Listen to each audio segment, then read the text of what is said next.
Finally, football is back. I know it's not the Premier League, but it is the Bundesliga. Some sort of entertainment is back in our life. And I'm pretty sure most of you guys have watched the Dortmund versus Shalke game. And oh my days, how good was Haaland. Oh man, he is phenomenal talent. Look, stay tuned for the full video. Hit the like button, subscribe if you're here new, and hit the bell notification to stay tuned for all my content down the track. Hey guys, welcome to the other side of the coin. It's so good to have football back. I know we've been waiting for a long time, and of course Bundesliga is back, and I said it previously, it's all circumstantial. You know, I don't expect Premier League to be back so quickly because of the situation in the UK, but in Germany, of course, the coronavirus has been, a little bit, the cases are not as much as in UK at the moment, so obviously they're back. Nonetheless, just like many other fans out there, I too myself have watched the Borussia Dortmund versus Shalke match, which I believe most of you guys have watched as well. It felt like a worldwide event. Almost every fan out there who enjoys football has watched this particular match today, and yeah, it was a good feeling to have football back finally in our lives. Now, in regards to the match, though, I must say that it is 100%, without a doubt. Now you can see that without fans, there is no football match. The vibe in the match, you can see without the noise in the background from the fans that make, especially the Borussia Dortmund fans who are so vocal, with the flares and all the noise in the background. Without that, it's just, you don't get the vibe. It looked like a training session to me. I know, the players have been away from football for the last couple of months, and you can see that in the match as well, that the first 20 to 25 minutes, there were several players that were just jogging, just getting into the match. Some didn't look in shape either. Sancho came on in the second half, didn't look in shape. And there were many players who felt like it was a pre-season match for them, and they were slowly getting into the match. So, having said that, that's one clear, distinct, issue that I found, that in locked doors, it's just not the same vibe. Secondly, many fans out there say that with the matches being in locked doors, we can perhaps get to hear what players are saying, and we can understand the tactics and exactly what they're talking about. To be honest, I didn't understand a single thing what the players were saying, or even the coaches were saying, because it was just too difficult to figure out what were they saying in German or whatever language they were using. So all in all, for me, yes, I'm so happy that football is back, but I can't get used to this type of football. I need football to be back how it used to be, what it was normal not that long ago.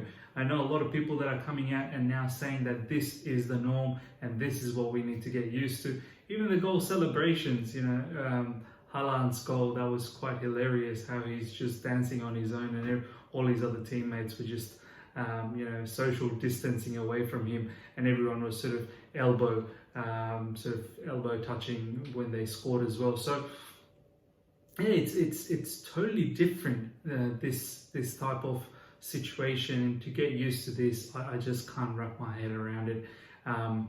But yeah, let's get straight into the match. However, it was interesting because although it's not the Premier League, but there's a lot of transfer rumours that's been going around throughout this time, and it was good to see some of these players play for Dortmund. Obviously, we wanted to see a lot more of Sancho, but we didn't get to see that. But nonetheless, there's a whole heap of other players that have been linked with many different clubs, and it was good. It's good to have a good insight on this. I know this is probably not the best game to take a measurement of how good they are or how poor they are, or whatever the case is, but nonetheless, it was good to see some performance.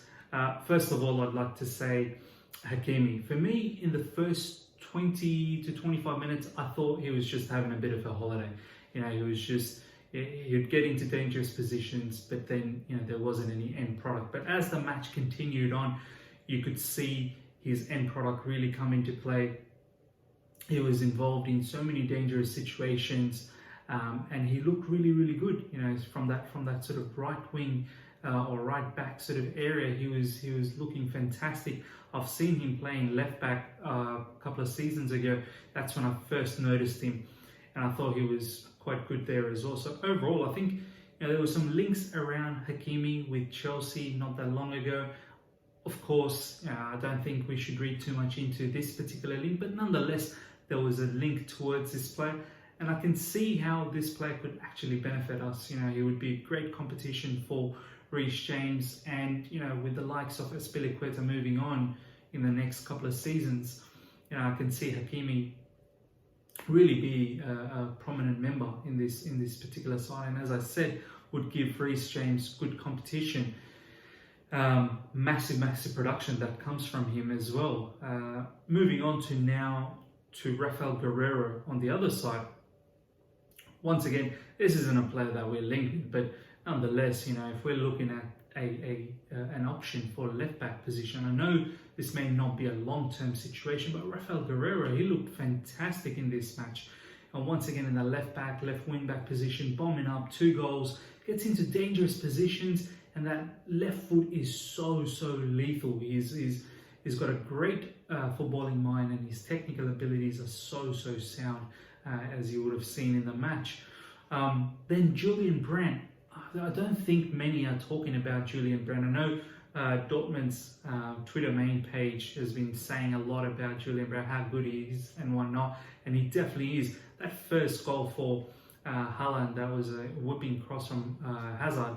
But just before that, it was actually Julian Brandt's flick that opened up the whole play. And honestly, not many are talking about this, but that play for me was the instigator for the first goal. And he was involved in many other goal opportunities. I believe he got another assist as well for Thorgan Hazard's goal. So overall, he looked like a fine player to me. Yes, albeit, you know, Shalke was really not evident in the match. They were so poor. They looked like they were in pre-season.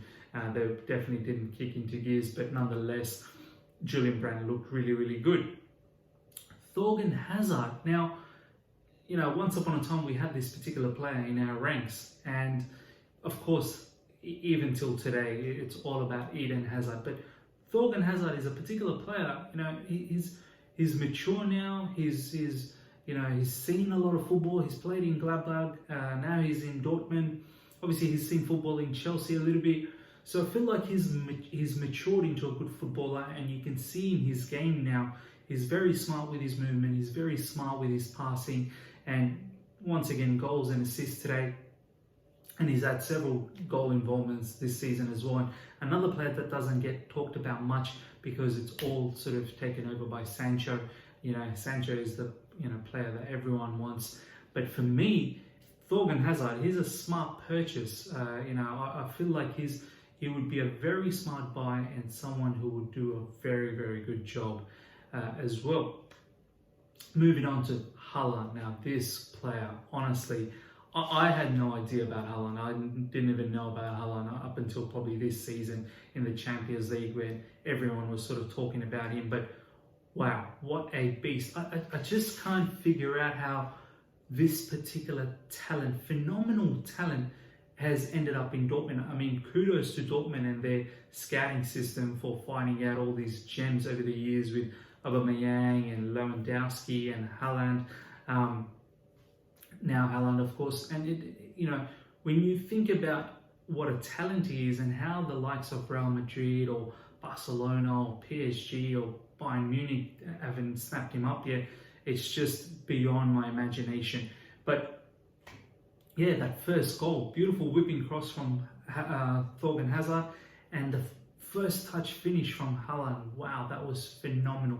But even more than that, the way, every now and then he'd get an opportunity, a long ball will come in or a ball through the middle will go through, and Shalke generally, as they were chasing for the match, it'd be open at the back, and you can see Haaland, the Dortmund team would continuously try and put through balls into, tap into Haaland's pace, and he's got a lot of pace to burn, a lot of power as well. He's so physical. Look, his physique is phenomenal. So and technical ability, as we've said, is there. So overall, he looks like a complete package at such a young age already. There's the word generational gets thrown around a lot, and I believe this is one player who's definitely going to be a contender for the generational player of this particular generation. If he continues on like this and keeps banging goals, there's I've got no issues that he's going to move into a very, very big team very soon. So yeah, look out for Haaland. Next player that I want to talk about is centre-back Akemi. I mean, yes, this is just one match, and once again, as I said, it's Shalke. But for me, he looked very, very sound with Hummels alongside him. There was some talk about Akemi probably maybe 5-6 months ago, and since then the talks have sort of calmed down. Obviously, we've been looking for a centre-back, and we've talked about so many different centre-backs in the last, during this lockdown. Gabriel Magalhaes, Koulibaly, but for me, Akemi looked pretty good. I'm not saying we should go out there and get him, but it's one that, I would monitor, and I'd say, watch this space on Akemi. It looked pretty decent to me, monitoring and, sort of marshalling at the back with Hummels. So, yeah, overall, I think, there's been some fantastic play from Dortmund. I didn't get to watch any other, any of the other matches that were going on. If you were watching the Leipzig match, and if you were watching the Wolfsburg match or whatever else was on, but I was solely focused on this particular match, which, as I said, the vibe is not completely there when the fans are there, but once again, it's football that's back to us, and it's something that can at least keep us entertained in these really, really tough times. So let me know what your thoughts were of the game. Did you watch any other games? Let me know about them as well. What do you think about some of these players that I've talked about? Your thoughts on them? Please comment below. And yeah, let's have a healthy discussion. If you've enjoyed the video, hit the like button. Hit the bell notification to keep in touch with all my content that I've been uploading in recent times. And if you're first time in this particular channel, subscribe. And yeah, hopefully stay entertained. See ya.